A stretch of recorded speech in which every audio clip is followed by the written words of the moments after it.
Okay. Well, more than 1 billion women around the world will experience menopause in 2025, and a new documentary is looking to normalize the conversation around what was once considered a taboo topic.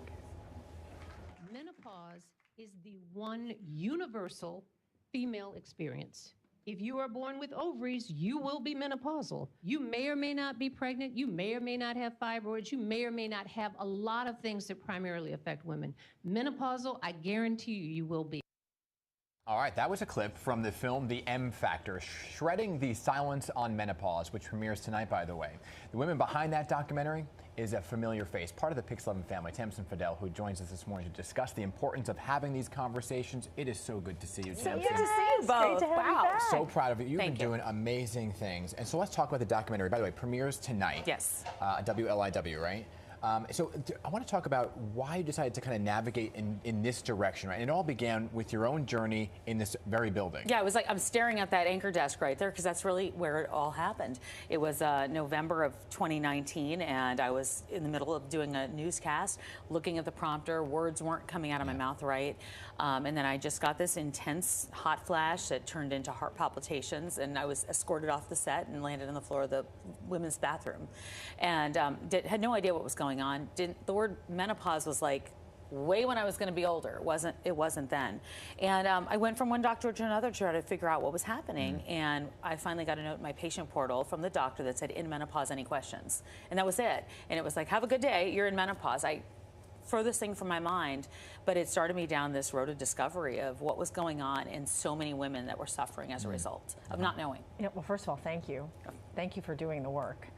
So what made you or sparked you to say, you know what, I need to do a documentary. People need to know more about this. Well, I mean, you know, I've never done anything like this before. I think the more people I talk to on social media, the more people I talk to in real life, I realize like we've got to get this word out in a bigger way, right? We talk one-on-one, we communicate, we tell our friends, but we were still whispering about it for such a long time. Yeah. And so the documentary, when I started with my partner, Joanne LaMarca, we came together and we said, look, we know how to do interviews. We know how to, you know, we know the world of television. Maybe that's how we tell these women's stories and find the experts that are willing to talk. And that's what we did, and it started to come together. Then we met two partners that did documentaries on the West Coast. So the four of us decided to come together, and the M Factor was born. Yeah, and I love that it's here, right? But I want to talk about the journey for a second of the documentary, because we were talking about how taboo of a topic it is. Yeah. And you faced that word no many times when it came to the documentary, and you, in the very true Tamsen way, were like, okay, great, thanks so much for your no, I'm going to keep going. So talk about the perseverance to keep it going. Yeah, we got a lot of no's. We got a lot of, it's a niche audience. There's not going to be an audience for it. No one's going to watch something like this. Half the world is going to be in menopause by 2025, a few short months away. So there's definitely an audience for it. But more important than that, there was nobody really talking about it. They were talking inside of doctors' offices, right?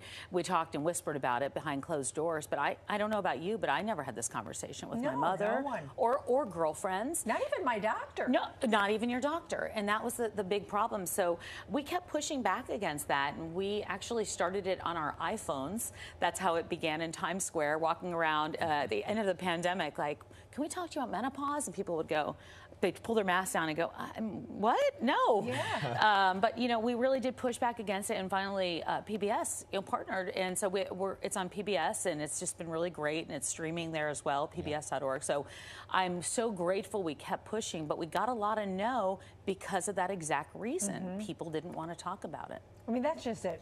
Perimenopause, menopause. A lot of women don't know the difference, and there are so many myths out there. So many. Anything that really sticks out to you that you're like, oh my gosh, I had no idea? Yeah, I mean, I always thought of menopause, and I think that a lot of people do, as this like old woman's thing that happens.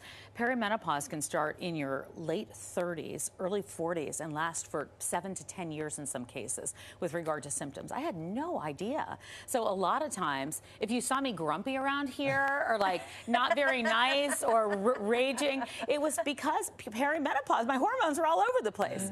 And but that's a really real thing, and it can be really debilitating. And that's a problem a lot of women face, and still don't have doctors that have been educated on it to be able to talk to them, to your point. Yeah, that's the crazy thing. Like I said, my doctor never talked about it, but when you started posting videos and talking about different symptoms that you had, I'm assuming, because it happened to me just by watching some of your videos, lights were going off. Yeah. Like, oh my gosh. Yeah.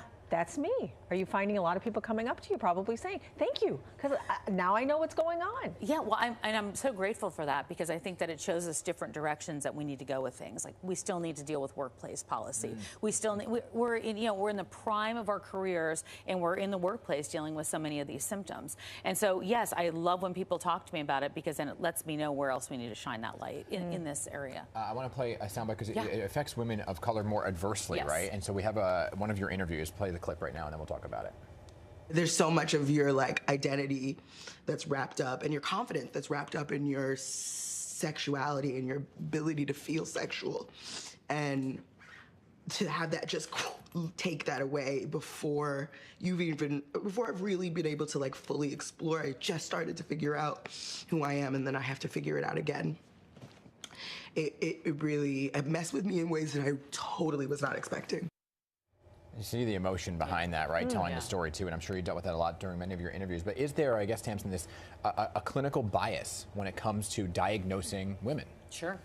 Across the board, diagnosing women of color. She's in her early 30s, so she was dealing with menopause as a result of medically induced menopause, and had no idea she was going to be thrust into it. I think one of the other things, women of color, Black women, deal with more intense symptoms, deal with symptoms a lot longer, and there's still so much research that needs to be done. I had no idea we were so far behind when it comes to women in the healthcare system. And so that's really, I've realized what this fight is about, is that making sure that women, we get the research, the dollars get dumped into healthcare, and in particular menopause, because we just get a small fraction of it, and it can last up to a third of a woman's life, if not more. So stuff needs to be done. Well, first of all, also congratulations, because from what I understand, this is being used as a learning tool, an official learning tool, and now you've got a book coming out as well. I do. The book is How to Menopause, and we just, it's got 42 experts in it interviewed, because I like to keep talking and talking to people. So I did a lot of that for the book, but the book goes beyond what happens in the doctor's office. So we talk about workplace, we talk about sex, brain, we talk about relationships, and how to advocate for yourself, because if you walk into a doctor's office and the doctor goes, yeah, you know what, this is just an age thing, Hazel, you'll get through it, that's not okay. And so I really want women to be able to stand up for themselves, and if that doesn't work, they find another doctor. I know we got to go. Are you seeing a shift in doctors because of this, saying, you know what, maybe I was negligent in really informing the patient? 100. This is a great question. Yes, we are, and I hope we see more. Yeah. And I think maybe your husband needs to write a book about how men need to learn Poor Ira. Men need to learn about menopause, right? He knows more than he wants, I think, at this point. Tamsen, so wonderful seeing you. Great to see you both. Thank you so much for the time. Congrats on all your success. Thanks.